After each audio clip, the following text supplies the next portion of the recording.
What's up, everybody? Welcome to another edition of Successor. It's been a couple years, so it's been a while, but I still like this concept. I just procrastinate and then things happen. But, anyways, this is the series in which I look at first founding Loyalist Space Marine forces, so the first founding Loyalists, in Legion order, starting with the Dark Angels, ending with the Raven Guard, and I give you my choice of favorite successor of the bunch per ramble and talk as to why and all that. And I'll list some honorable mentions as well. But the idea behind this is to give, of course, my opinions and thoughts on why they're my favorite successor of the first founding forces. And then also to be a reference and a point of information and some type of resource for newer collectors out there, because it's so easy to bypass a successor because they're just not talked about as heavily as at face value in a codex or anything like that as other forces are, particularly the first founding forces, right?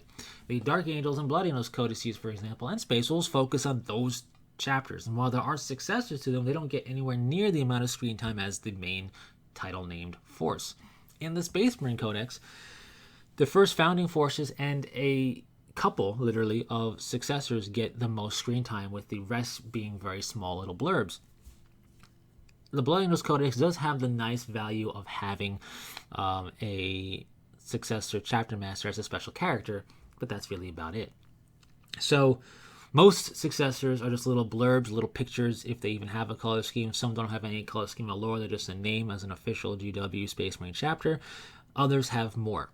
And they can be really cool to know about, learn about a bit, collect, have fun with. Maybe a force that would be right up your alley, but you don't know about them, so you go to your silver medal.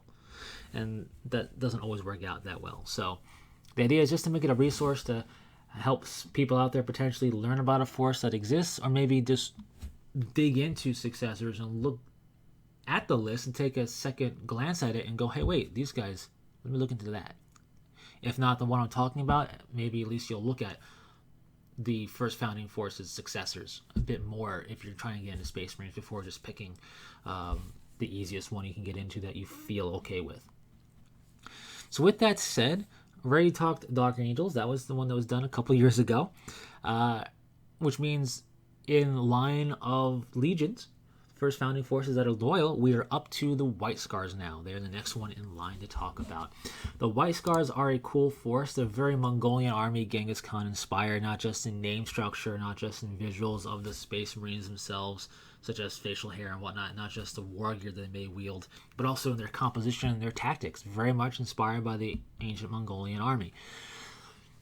Which is very cool, but also a bit polarizing because the standard inspiration for Space Marines typically is Greco-Roman and knightly. So when you go outside of that, you run into polarizing the fan base of liking or not being into it, more so. And the color scheme also is a bit polarizing. It's white with red accenting, which can be very much something that polarizes your interest, because it's kind of like, that's cool but tough, or not my cup of tea, too bright, whatever the case might be. So with that comes in the successors. So the White Scars have a fair share of successors. The Iron Talons is a White Scars successor. When I first saw them, I didn't know that. I just saw a picture of them. I thought they could be Raven Guardsy, because Iron Talon, Talon Bird, whatever. But also I thought they could be Iron Handsy, because iron, and they have a successor called the Red Talons of the Iron Hands. Why not Iron Talons? But not the case here either. They are White Scar successors, so that's pretty cool, maybe up your alley. The Solar Hawks, I love the name because I love anything that has sun, solar inspiration to it, but their symbol is atrocious. I don't know why they thought this would be a good way to do their symbol. It needs a redesign.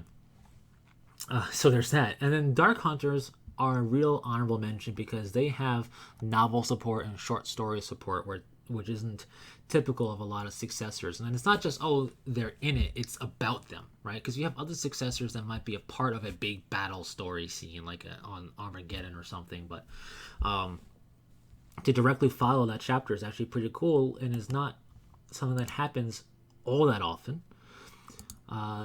So they definitely get an honorable mention. But for me, and I think for a lot of people, the Mantis Warriors are the successor of choice. They're just super cool for me. First off, visually, the Mantis Warriors are green armor, yellow shoulder pad inset, yellow faceplate, black backpack. It's a more appealing color scheme. It's visually striking. It's different, but it's not white. And I don't hate white. I just hate painting white.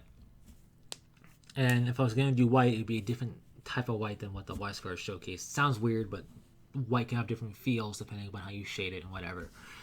Anyways, so the Mantis Warriors color scheme is a thing of much more inviting and still pops. It's not like dark green. It's still bright coloration. The green is different from Salamanders and Dark Angels, right? It feels like grassland green. So it's a nice coloration. Their naming is cool. Mantis Warriors. I'm a big fan of the praying mantis, which is definitely an inspiration here. The symbol will be difficult to do freehand, but it's still a cool symbol. So all that ticks the right boxes for me. They have an interesting play style that I do like. It's very similar to the White Scars, but it's left open for you. They are very self-reliant, which is also pretty cool. So lore-wise, I enjoy their lore. They have savage hearts, just like the White Scars tend to do. You know, they laugh as they kill. They have this savagery to them. But the White Scars temper that savagery with what is called dark mysticism. It's just mysticism, but they say dark mysticism, so it sounds more mystical, I guess. And you can represent that by playing with librarians. You know, not that White Scars don't have that, but you can, doing that as a way to kind of represent dark mysticism here and whatever. So if you're a librarian or a psyker fan in Space Marine armies, you could definitely run that here without an issue.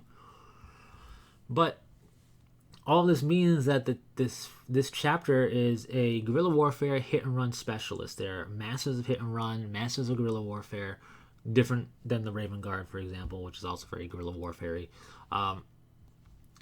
And what their tactic is to be a sudden squall, which is a sudden storm, to hit out of nowhere and then vanish without warning, leaving ruin. And they do this by hit and run tactics, and they will always seek to avoid combat through misdirection and guile, which you can represent by redeploying, so you're not straight in melee right away or whatever. But once they have the tactical advantage they seek, they unleash a full fury assault on the enemy, which is that sudden squall. So that's all hit and run guerrilla style. It leaves it up to you to how to interpret that. You could do a gun line even, and then counter assault when you feel it's super tactically beneficial to do so on your side. You could have lumbering land raiders and vindicators just demolish a whole section of battle line on the enemy, while the rest of your force kind of blitzes around them and does things to confuse and confound them and kind of bog them down and corral them how you want. So there's plenty of things you can do that just you wouldn't typically do with White Scars, because while White Scars are not a biker-only chapter, and therefore they're not a biker-only force, that is what is typically immediately thought of White Scars. Bikes, land speeders, combat via rhino transports and the like, mounted mechanized combat that way with bikers and everything. And it is very clear cut and set up how White Scars fight. They leave all the heavy armor at home, basically. They hit you fast. They do maneuver warfare. Speed and maneuverability consistently to the very end. And that's not necessarily what you need with the Mantis Warriors. So it kind of lets you play in a similar vein as the White Scars if you so desire, but also lets you build a list that would definitely feel not White Scars-y at all, but still fit with the Mantis Warriors way of doing things. So it leaves it open. A bit more open, I should say, and I do approve of that for sure. Because you could quite literally build the exact same army list as a White Scar if you wanted to. And it'd work and look cool and feel cool. But you could also go nearly in the opposite direction and it could still work for you. So with that said, I do enjoy that aspect of the Mantis Warriors a lot. And they still make an aim for maneuverability and mobility, but it's not mobile warfare, right? It's not that exclusively. So with that said, we have a color scheme, like I mentioned, is very nice. And we have, of course, the White Scar, you could say, legacy, the White Scar aesthetic to a degree in terms of what they would be like on helmet and the like. But we don't have quite that inspiration heavily in the Mantis Warriors. The White Scars, from their tactical layout to naming structures of things to their, using the title Khan and, Corsaro Khan.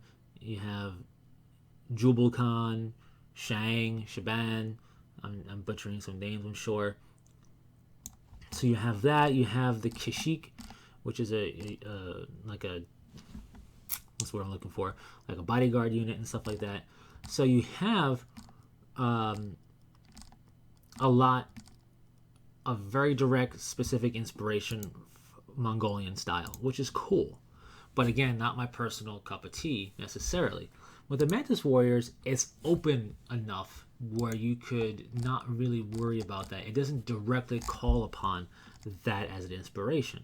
You have names that you could say might be adjacent to that Mongolian inspiration, not quite literal Mongolian names. You don't need that, right? But you can do things, adjacent to it, similar enough to it. Maybe Khoisin, Neoterra, and Yarvin, Sartak, or Magnir or Honir or whatever, or Azra might feel a bit more down that vein, but it's not quite in your face like a Mack truck. And there's nothing wrong with fluff like that, right? Hence White Scars. Nothing wrong with that. It's just if you're looking for something that doesn't quite just scream that inspiration, but is there for you to draw upon and draw upon other inspirations should you so desire, I think that is great as well. There's merit to both sides of that coin. So for the Mantis Warriors, if you're not somebody super into the Mongolian nature of the White Scars as a force, then obviously White Scars wouldn't really fit too well for you. But the Mantis Warriors, that could be an afterthought, right? You don't even have to worry about any of that, and you could be fine. I'm sure the same could be said for the Iron Talons and what else. But my point is that there is definitely merit to that, so that's why I bring it up. Outside of that, though, we do know that the Mantis Warriors are still alive as a force. They had a penance crusade because they were on the wrong side of the Badab War, so they were not allowed to recruit, and thus their numbers were heavily eroded. But we do see a art piece of a Mantis Warrior Primaris. We know they are still alive and therefore reinforcing with Primaris and probably rebuilding as well. So that is definitely cool and makes it a force that for people can still be collected and played. Some people, myself included, if you don't have confirmation that chapter's still alive, for example, like the Firehawks, really cool, but they've been since lost to the warp and since been turned into the Leading the Damned, you could say. So I would never really want to collect Firehawks ever.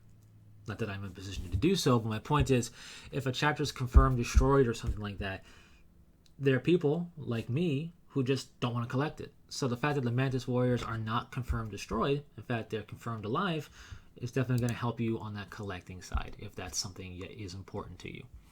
So that's just some food for thought on why I like the Mantis Warriors as my favorite of the White Scars Successors. Probably not too original. Probably a lot of people's favorite White Scars Successor are the Mantis Warriors. But they and they and the Dark Hunters have the most written about them for White Scars Successors. So the ones that have the most written for them tend to be the ones that are favorites. But hey, that's just kind of how it works. Anyways, with all that being said, thanks very much for tuning in. Are you a White Scars player? If so, awesome. Share your thoughts. If you're not, which one of the successors would you pick up if you were so inclined to do so? If I had to pick up a White Scar successor force, it would be the Mantis Warriors. Anyways, with that said, thanks very much for tuning in. Leave your thoughts and comments in the comment section below, of course. Be part of the conversation. And until next time, take it easy.